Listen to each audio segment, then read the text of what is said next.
Carlo আনচেলত্তির অধীনে ইকুয়েডরের match দিয়ে যে 5 তারকা ফুটবলার দলে ফিরতে যাচ্ছেন, আজকে করব তাদেরকে নিয়েই আলোচনা। তো ভিডিওটি না টেনে সম্পূর্ণ দেখার জন্য অনুরোধ রইল। কোন 5 জন তারকা ফুটবলার আবারও ব্রাজিল দলে ডাক পেতে চলেছে, তো চলুন ভিডিওটি শুরু করা যাক। 1 নম্বরে রয়েছে ক্যাসেমিরো, যিনি কিনা ব্রাজিল দলে 2023 সালের পর থেকে আর কখনোই ডাক পায়নি। তাই তো কোচ কার্লো আনচেলত্তির অধীনে আবারও ব্রাজিল দলে ডাক পেতে চলেছে ইকুয়েডরের ম্যাচ দিয়েই। 2 নম্বরে রয়েছে নেইমার জুনিয়র, যিনি কিনা ইনজুরির কারণে প্রায় দীর্ঘদিন ধরে মাঠের বাইরে রয়েছেন। কিন্তু কোচ কার্লো আনচেলত্তি ব্রাজিলের কোচ হওয়ার পরপরই তার কথা ভেবেছেন। তিনি বলেছেন তিনি হবেন 2026 সালের মেন অস্ত্র। তাই তো তিনিও ইকুয়েডরের বিপক্ষে অবশ্যই খেলতে পারবেন। আর আপনি যদি নেইমার জুনিয়রের সত্যিকারের একজন ফ্যান হয়ে থাকেন, তাহলে আমার চ্যানেলটি সাবস্ক্রাইব করে দিবেন। 3 নম্বরে ছিলেন অ্যান্টনি, যিনি কিনা তার আগের ক্লাবে থাকাকালীন ছিলেন ছন্নছাড়া। এখন রিয়াল বিটিসে যোগ দেওয়ার পর থেকে তিনি একদম দুর্দান্ত ফর্মে রয়েছেন।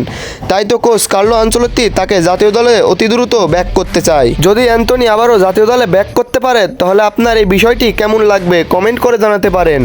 4 নম্বরে রয়েছে লিসারলিসন, যিনিও কিনা 2023 সালের পর থেকে আর কখনোই ব্রাজিল দলে চান্স পায়নি। তার কারণ একটাই, ওই যে ইনজুরি এবং তার ব্যর্থতা।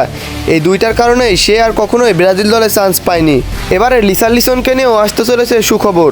তিনিও এবার ব্রাজিল দলে ডাক পাবে কোচ কার্লো আনচেলত্তির অধীনে। কেমন হবে ব্রাজিল স্কোয়াড যদি আবারও এরা একসঙ্গে জাতীয় দলে ব্যাক করে, কমেন্ট করে জানান। খেলাধুলার সকল আপডেট পেতে আমার এই চ্যানেলটি সাবস্ক্রাইব করে আমার পাশেই থাকুন। ধন্যবাদ। আসসালামু আলাইকুম।